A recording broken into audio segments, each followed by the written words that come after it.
Nós vamos ler o Evangelho essa noite no livro do Apocalipse, no capítulo 2, a carta à igreja de Tiatira. No Apocalipse, o capítulo 2. Eu convido você a orar comigo mais uma vez. Obrigado, Senhor, por tudo quanto temos recebido das Tuas mãos, pelo tanto que temos para agradecer.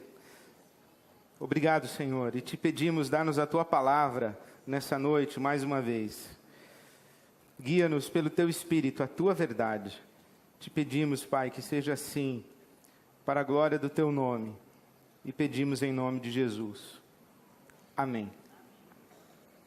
Apocalipse capítulo 2, o verso 18, diz assim a palavra de Deus: ao anjo da igreja em Tiatira, escreva: estas são as palavras do Filho de Deus, cujos olhos são como chama de fogo e os pés como bronze reluzente.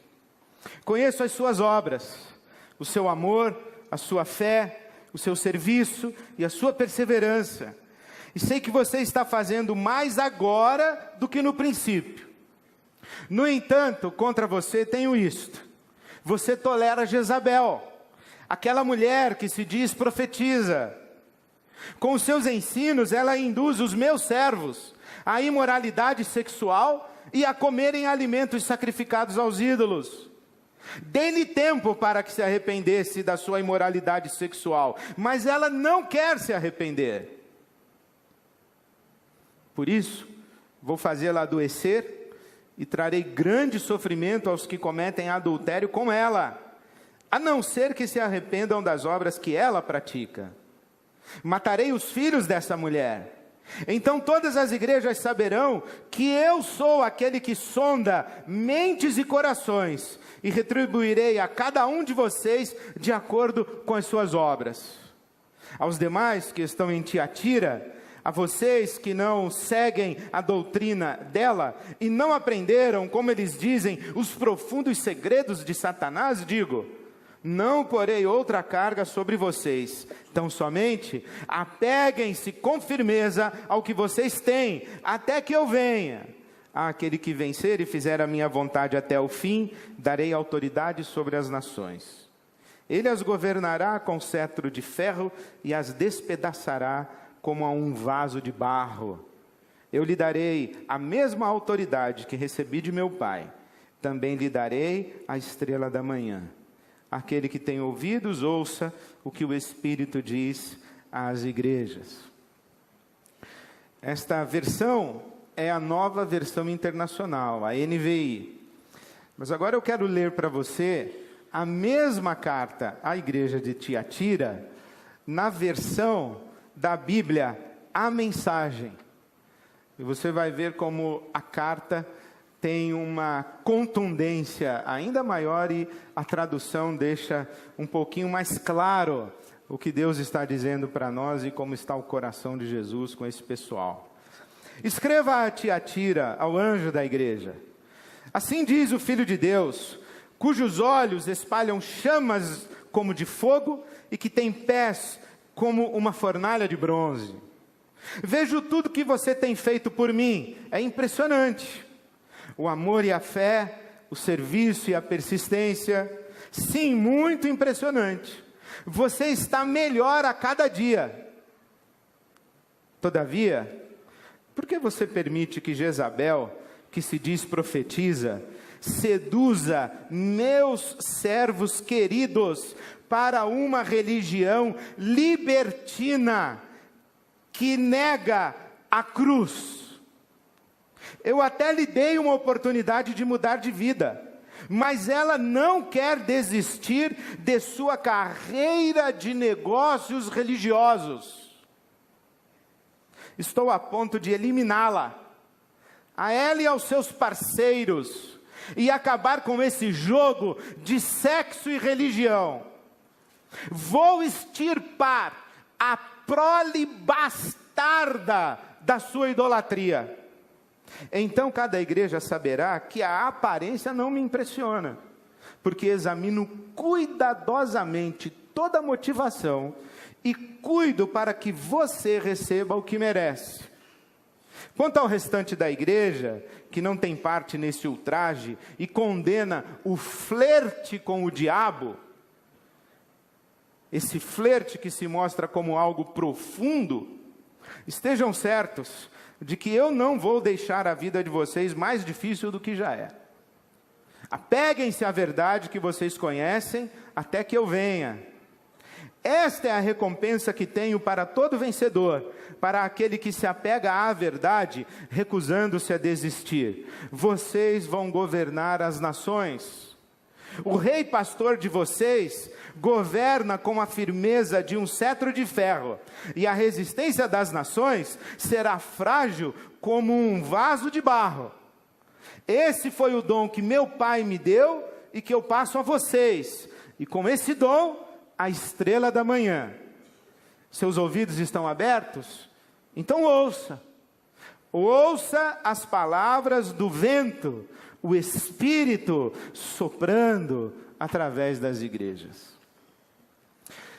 Quando li essa carta à igreja de Tiatira, e essas traduções, e tentei ler as entrelinhas e deixar que toda essa poeira abaixasse no meu coração, a síntese que fiz foi a seguinte: por trás do sincretismo religioso, existe uma atuação diabólica que induz as pessoas a que formatem uma religião à la carte, que não lhes exige conversão a Jesus Cristo.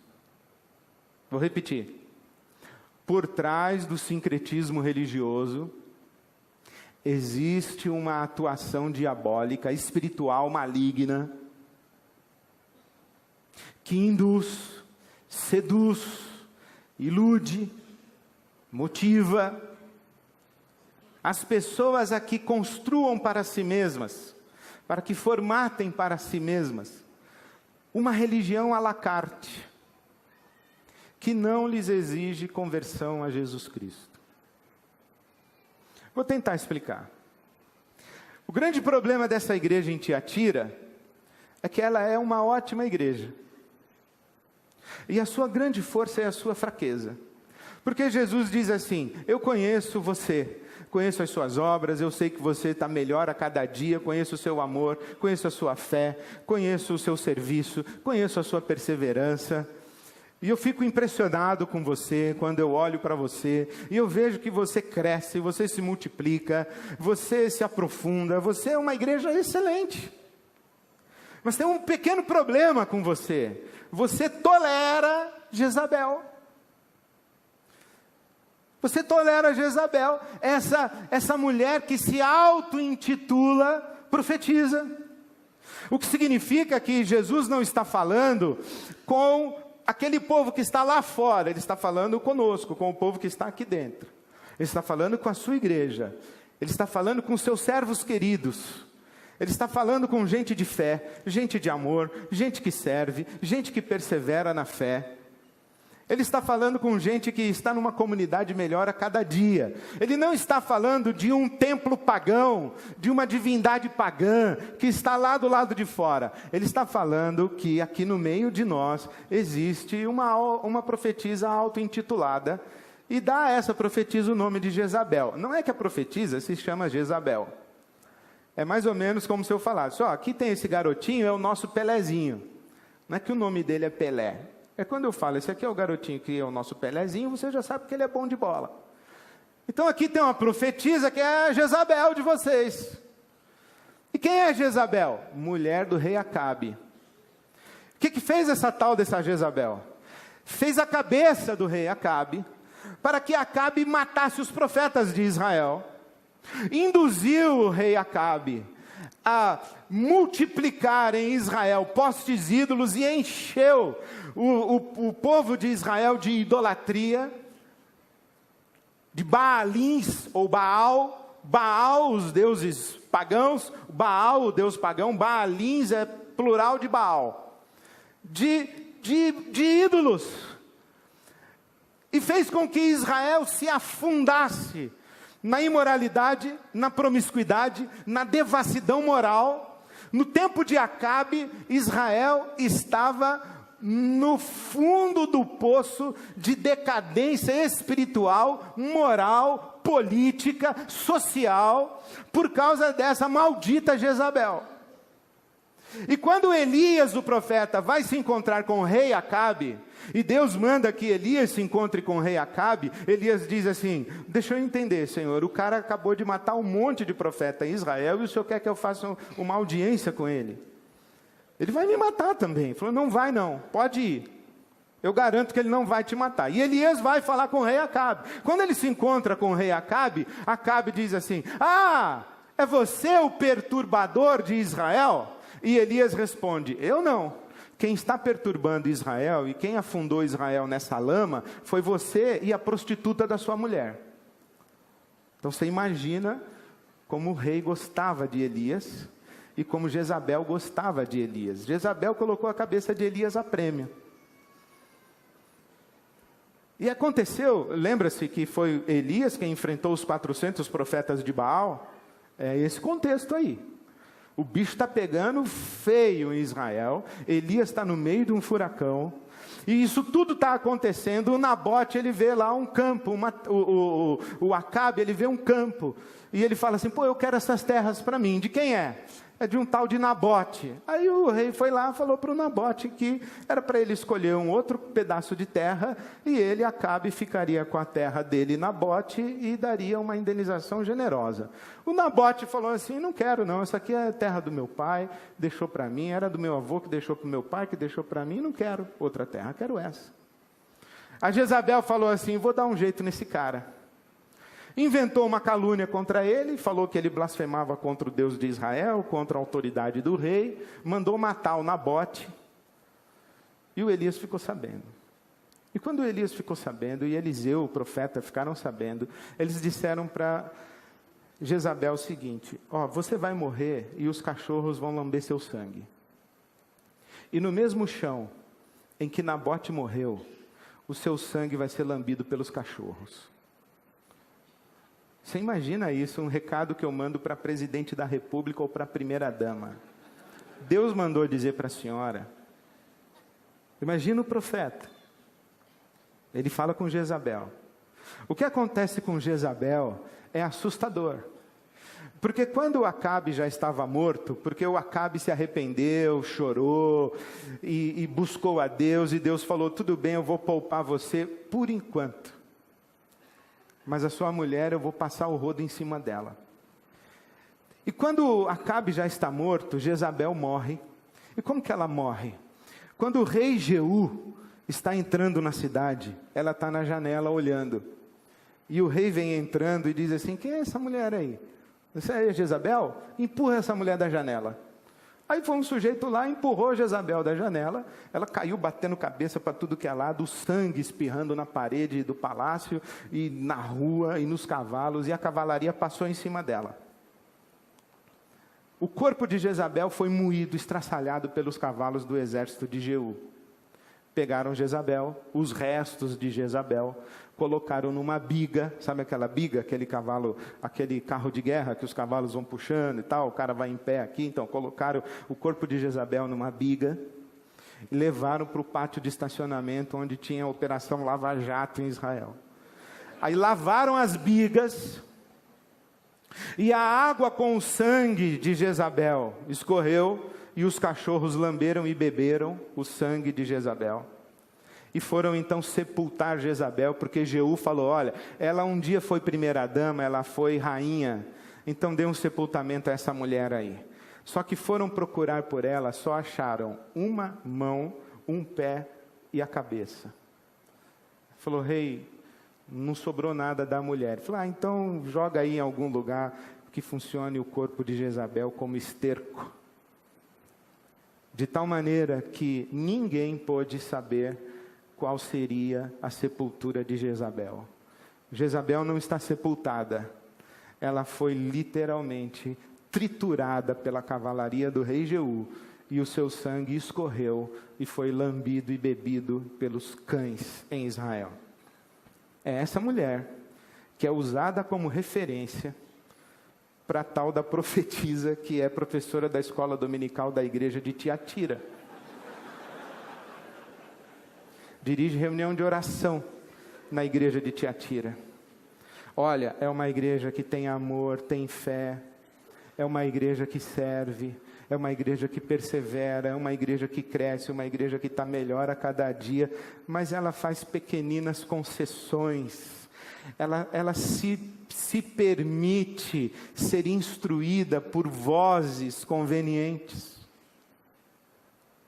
E aí essas vozes convenientes, que empurram a gente para ouvir outras vozes que não são as vozes de Deus ou a voz de Deus, essas vozes convenientes vão construindo uma lógica religiosa que Deus está chamando de diabólica.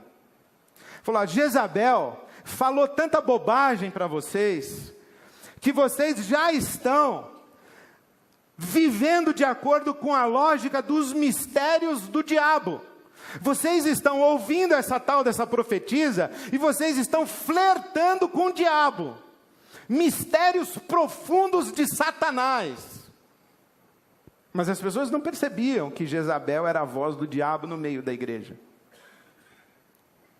E há um jogo de conveniências e de embaraços aí, muito interessante. Veja como que na Bíblia Sagrada está sendo dito que ouvir Jezabel é flertar com os espíritos do mal, é trilhar um caminho de idolatria, é cair na imoralidade sexual e na promiscuidade, na devassidão moral. Isso está acontecendo dentro da igreja. Se você levantasse o tapete da igreja de Tiatira, começava aí. Mas começava essa promiscuidade moral como? Com o fala demais da Jezabel e com o ouve demais de pessoas que não têm discernimento espiritual. É isso que estou chamando de sincretismo religioso,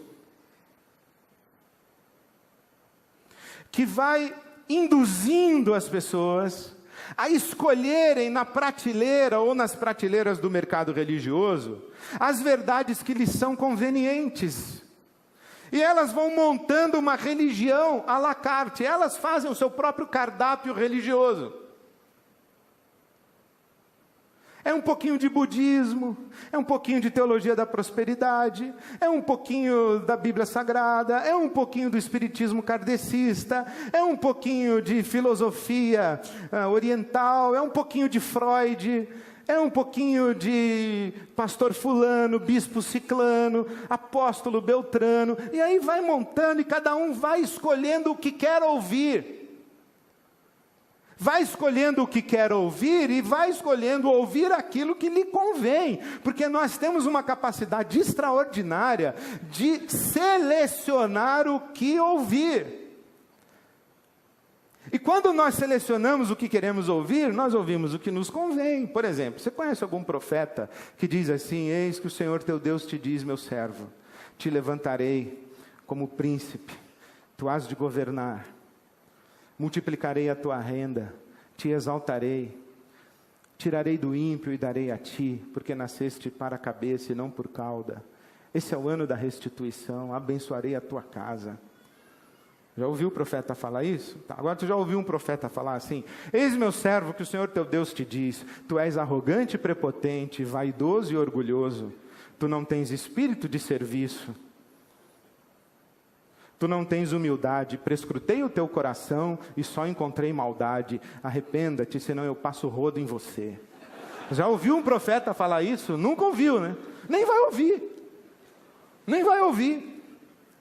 Nunca vai ouvir um profeta dizer o seguinte: ó, você está causando mal à sua família, está destruindo a sua casa, você está oprimindo a sua esposa, você, seu maldito, você, sua maldita língua solta, você está destruindo essa criança que você pensa que está educando, você está projetando nessa criança as suas fraquezas, você está projetando nessa criança as suas carências, você está projetando nessa criança as suas frustrações. Filha de Deus, arrepende-te, vai fazer uma terapia, dona. Você não ouve um profeta falar isso.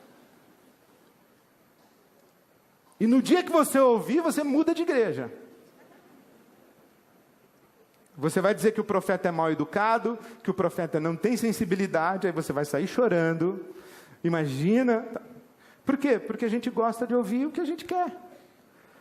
E quando a gente ouve o que a gente quer, a gente acaba servindo ídolos e não mais a Jesus. E quando a gente começa a servir os ídolos, qual é o ídolo que a gente mais gosta de servir? A gente mesmo. Qual é o maior ídolo que eu tenho? Eu sou o máximo. Eu tenho necessidades muito legítimas que você não compreende. Eu tenho dificuldades às quais você não dá atenção. Eu também tenho sentimentos, pessoal. Também tenho meus sentimentos.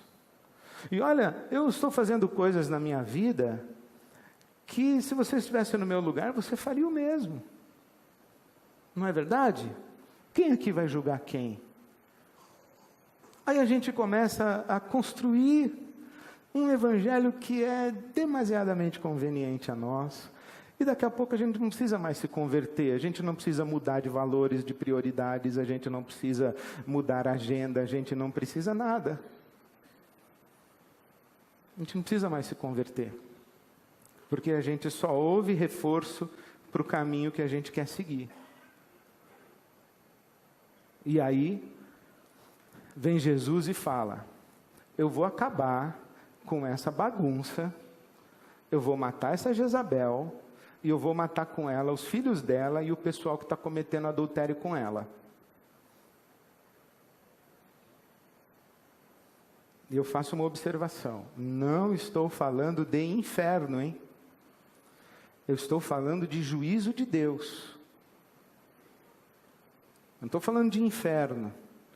Porque no juízo de Deus, aqui na igreja de Tiatira, ele diz assim: olha, eu faço que você receba exatamente o que você merece.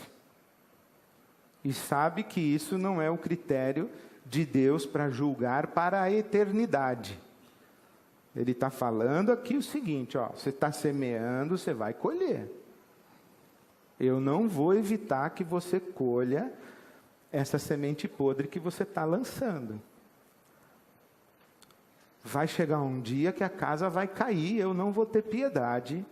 E aí todo mundo vai saber que eu não me impressiono com gente que vive de fachada. É isso que ele está falando. Agora, como é que a gente evita isso? Eu acho que tem aqui nessa palavra, a igreja de Tiatira, algumas sugestões interessantes. A primeira é: você guarda o que você tem, apegue-se à verdade que você já tem, que você conhece. É a mesma palavra de Paulo a Timóteo.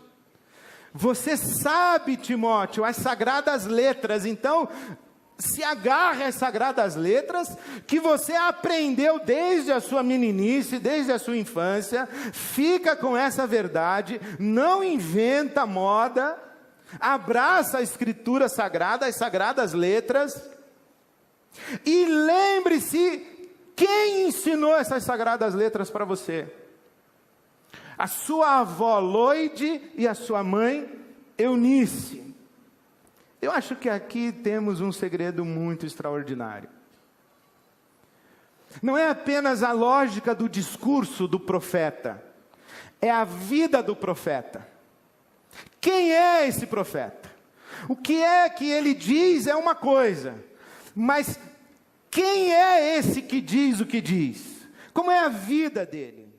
Paulo escreve a Timóteo, capítulo 3 da segunda carta, versículo 10, ele diz assim: Timóteo, você está seguindo de perto o meu ensino, o meu comportamento, as minhas intenções. Timóteo, você me conhece, você sabe não apenas o que eu falo, não apenas a maneira como eu vivo, mas você me conhece de olhar. Você sabe quando eu estou sendo irônico, sarcástico, quando eu estou mentindo, quando eu estou sendo verdadeiro. Você conhece as motivações do meu coração, você sabe quais são os meus jogos manipulativos, você me conhece. Então Paulo está dizendo o seguinte: preste atenção não apenas na lógica do discurso, mas na vida do profeta. Olha a vida dele. Olha essa Jezabel, Jesus está dizendo, essa Jezabel, ela mata profeta. Por onde ela passa, ela deixa um rastro de destruição. Ela só cria confusão. Ela só divide famílias. Ela só joga pessoas contra outras pessoas. Ela cria inimizades. Ela destrói reputações, ela manipula em seu próprio benefício, ela atropela quem se coloca na frente dela e que a impede de alcançar os seus objetivos. Se ela quiser um terreno e você não quiser vender para ela, ela mata você, ela passa por cima, ela inventa uma calúnia, mas nada impede essa mulher de conseguir o que ela quer conseguir. Presta atenção na vida dessa mulher, olha a casa dela, olha a cara do coitado do marido dela, olha os filhos dela. E você ouve essa profetisa, presta atenção. Por isso é que o autor da carta aos Hebreus, no capítulo 13, diz assim, olha, obedeçam os seus guias espirituais e atentando para a sua maneira de viver, imite a sua fé. Olhe para a vida dessa pessoa e não apenas para o discurso. A lógica do discurso ajuda muito. Tem gente que vem me elogiar e diz assim, pastor, eu gosto muito de ouvir o senhor e o fulano de tal. Aí eu penso, eu falo, mas como é que você consegue ouvir o que eu falo e o que esse sujeito fala? E num momento assim de mais vaidade e carnalidade, eu penso, como é que você ousa me comparar com esse sujeito abjeto? Você não tem discernimento espiritual, meu filho, minha filha. Você não pode acender uma vela para cada santo. Tem que escolher o santo. Não dá certo assim. Então a primeira coisa é essa, ver a lógica do discurso e ver a vida de quem pronuncia o discurso. A lógica tem que estar aqui na palavra. E a vida de quem pronuncia o discurso tem que ser aprovada em comunidade. A maioria das pessoas que me ouvem não me conhece. Mas tem gente que me conhece. E essa gente que me conhece tem obrigação de jogar no ventilador a minha vida dupla, se um dia eu tiver uma vida dupla. Porque isso é o teste da Bíblia Sagrada para as pessoas que ensinam a palavra de Deus. Nada de varrer pecado para debaixo do tapete para evitar escândalos. Isso é conivência. Isso é aquela sensação assim de que por que fulano está escondendo o pecado desse outro? É porque tem também. No reino de Deus não funciona assim não. A disciplina de Deus começa em casa e começa com os profetas. A carta é enviada ao anjo da igreja. É o primeiro que entra na lista. Agora, o segundo critério que eu acho que essa Bíblia Sagrada dá para nós, e que Jesus, falando da igreja de Tiatira, nos oferece, é que ele diz assim, vocês vão governar. Vocês vão governar as nações. Se vocês se apegarem à verdade, se vocês romperem com Jezabel, se vocês acabarem com essa confusão e essa bagunça e essa devassidão moral, e se vocês se apegarem à verdade, vocês vão governar. E a mesma autoridade que o meu pai me deu, eu vou dar para vocês, e vocês vão governar, com a autoridade do meu pai. Ora, o que é isso? Isso é um ato de confiança de Jesus em nós. É como se Jesus olhasse para mim, para você e dissesse, olha, eu vejo que você tem maturidade espiritual para discernir a palavra da Jezabel e a minha palavra, para saber o que é que o meu espírito está falando e o que é que os outros espíritos estão falando. Você já tem discernimento e maturidade. Em outras palavras, você já tem autonomia, você anda com as suas próprias pernas, você tem uma consciência que está madura. Você cresceu, você é adulto. Você abandonou a infância. Você não é mais para ser governado, agora você governa. E Deus vai colocar na sua mão a autoridade para você governar, porque Ele acredita que você é capaz de ouvir a voz dEle, e de governar de maneira leal a Ele, para fazer a vontade dEle. Isso é extraordinário. Falso profeta não gosta de gente inteligente, adulta, que faz pergunta. Falso profeta não gosta de ser questionado. Falso profeta não gosta de dar explicação. Falso profeta castra qualquer liderança que lhe faz sombra. Falso profeta não delega. Falso profeta não confia em ninguém. Falso profeta diz assim: sem mim nada podeis fazer. Aí os caras ficam inventando. Quer namorar? Pede para mim a minha opinião. Quer comprar casa? Pergunta para mim se pode comprar. Quer mudar de emprego? Pergunta para mim. Vai comprar uma casa? Me leva lá para eu ver se não tem demônio no terreno. Isso é manipulativo. Isso é manter pessoas na infância. É manter uma dependência maligna. É uma escravidão. E as pessoas andam amedrontadas, andam culpadas. Não crescem, não amadurecem, não florescem.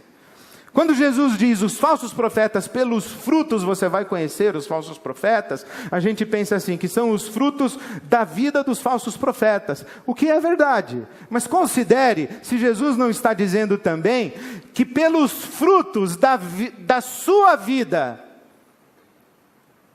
Você diz assim, ó, desde que eu comecei a ouvir esse profeta, desde que eu comecei a ouvir este ensino desta pessoa, desde que eu comecei a ser aconselhado, aconselhada por esta pessoa, como está a minha vida?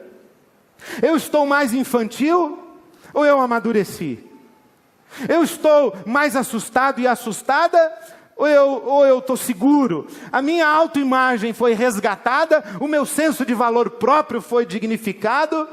Ou eu continuo caminhando com culpa, com medo, precisando dele, dela, eu estou dependente ainda? Em outras palavras, eu estou escravo disso aí? Eu estou escravo dessa igreja? Eu estou escravo desse profeta, dessa profetisa? Eu tenho medo de errar, de andar com as minhas próprias pernas? Eu me relaciono com Deus de maneira direta ou mediada pelo meu guru espiritual? Porque Jesus diz assim, eu lhe darei a estrela da manhã. Apocalipse 22:16. Jesus dizendo, eu, Jesus, sou a raiz de Davi e a resplandecente estrela da manhã. Profetas de verdade colocam pessoas em contato direto com Jesus, não consigo mesmos. Profetas de verdade não se reproduzem nos seus rebanhos. Profetas de verdade ensinam as pessoas a discernir a voz de Jesus. Encorajam essas pessoas a uma vida adulta, emancipada. Até o ponto que alguém vem e diga assim, ei profeta, valeu, não preciso mais de você. O profeta diz, aleluia. Glória a Deus, agora você não é mais alguém que eu cuido como um filho e não é mais alguém que eu governo. Agora você está na comunhão da igreja e é cooperador comigo no governo. Agora nós somos cooperadores, nós somos parceiros na missão. Você deixou de ser o bebezinho que eu tenho que carregar. Você não é mais uma criança espiritual levada por todo vento de doutrina.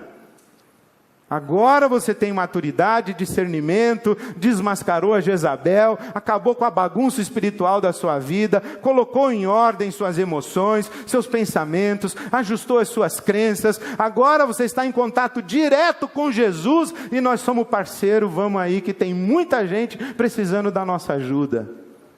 Esses são os critérios que Jesus dá aqui. Contato direto com Ele, ouvir a voz do Espírito que é pronunciada na igreja, porque a voz do Espírito não é para o guru, não é para o pastor, não é para o apóstolo, não é para o bispo, para o papa. A voz do Espírito é para a igreja. É na vida de comunidade que a gente cresce, que a gente aprende a ter discernimento espiritual e seguir a Jesus. No começo, na nossa infância espiritual, a gente não tem esse discernimento. Então a gente olha para as pessoas mais maduras, que nos inspiram, que tem uma vida inspirativa, e a gente vai fazendo mais ou menos o que elas fazem, para que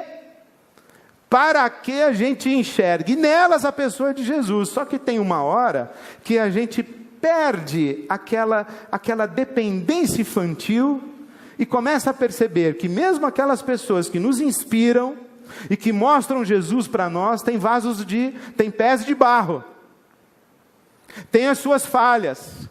E quando a gente começa a discernir as falhas dos nossos mestres espirituais, comparando com Jesus, isso é sinal de maturidade espiritual. E aí o seu mestre espiritual, ele vai dizer assim: muito bem, você está crescendo, você agora já está tendo discernimento.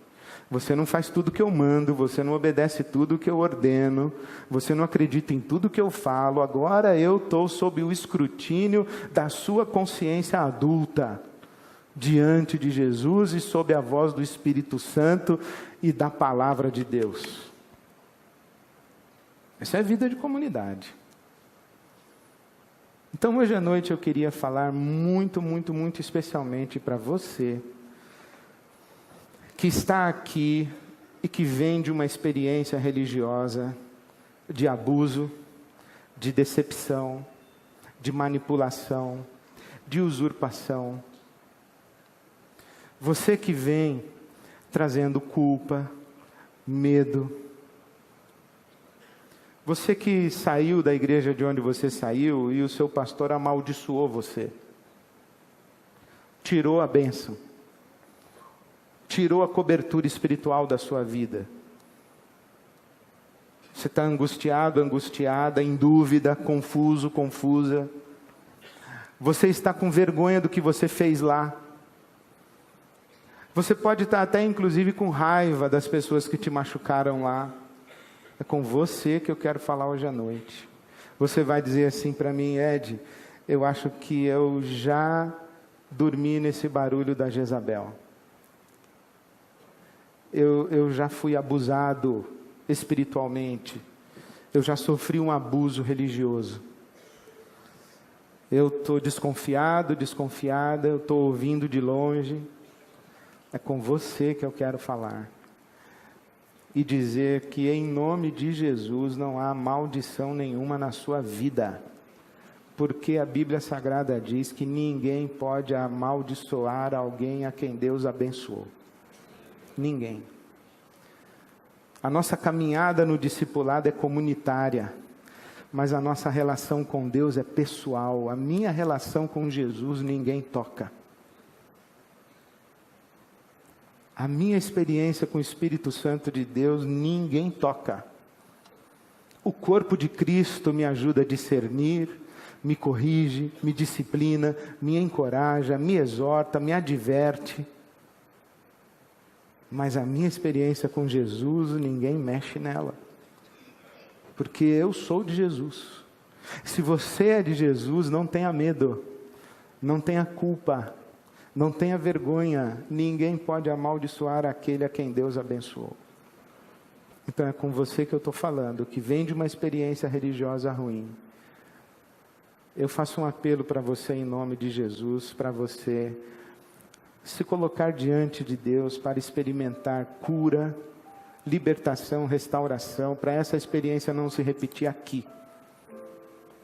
Porque se você não fizer um caminho de volta e não levar Jesus até lá, essa ferida vai continuar aberta e você vai reproduzir essa experiência religiosa negativa onde você for, em qualquer lugar. Mas eu queria chamar você e falar que você vindo aqui, você vai dizer assim: Jesus, eu quero ter uma relação direta contigo, eu quero aprender a ouvir a tua voz.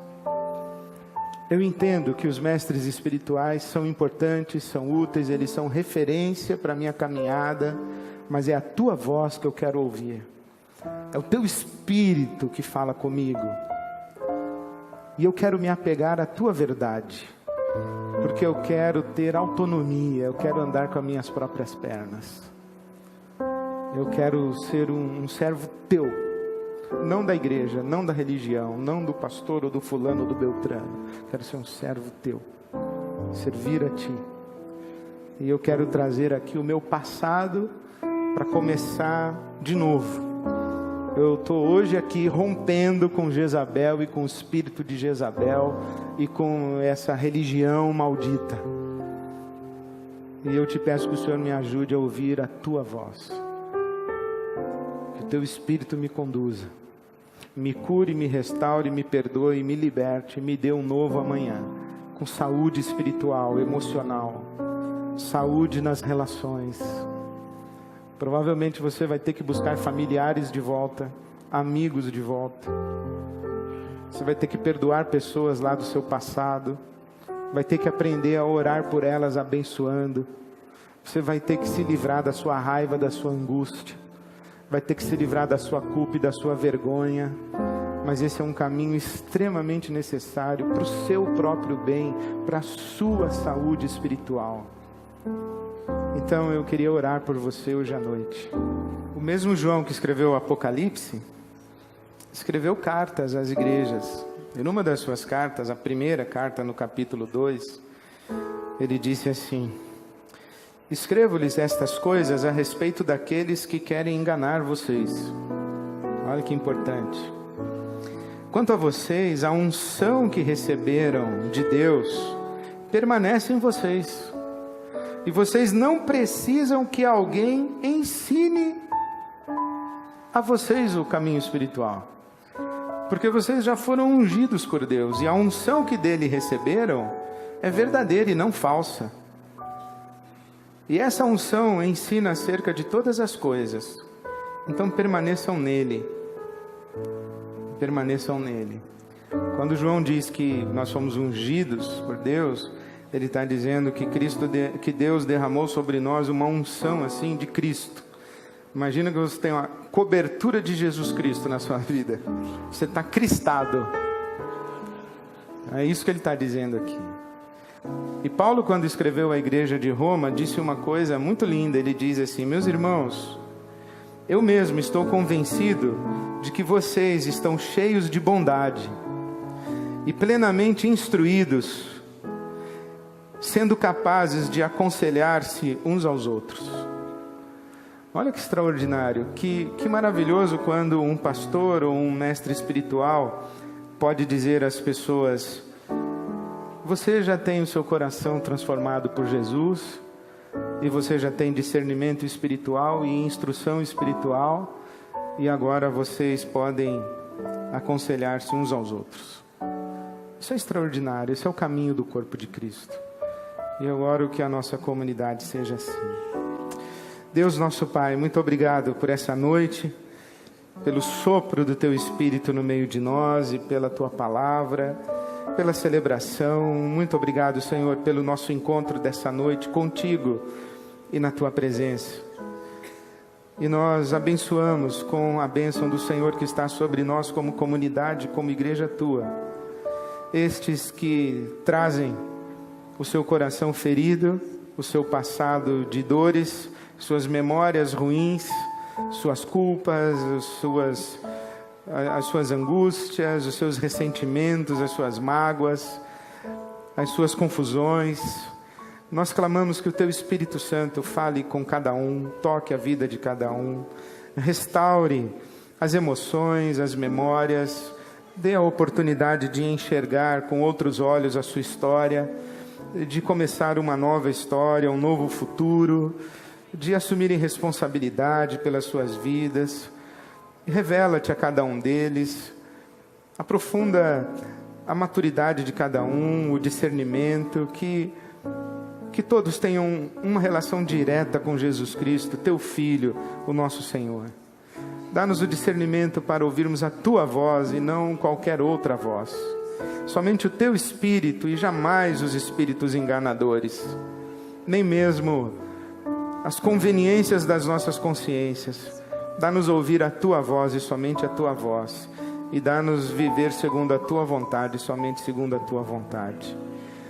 Nós nos despedimos, Senhor, uns dos outros, na Tua presença, clamando que derrame sobre nós da Tua paz e da alegria do Teu Espírito, e que leve-nos como homens e mulheres amadurecidos, crescidos, adultos, que cooperam contigo para abençoar o mundo que é teu e que o Senhor quer salvar e redimir.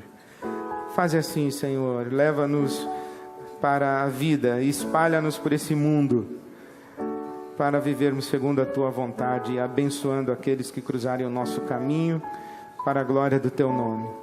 Nessa unção do teu Espírito e nessa intimidade com Jesus Cristo, a nossa estrela da manhã. Que seja assim, Pai, para a glória do teu nome, em nome de Jesus. Amém. Amém.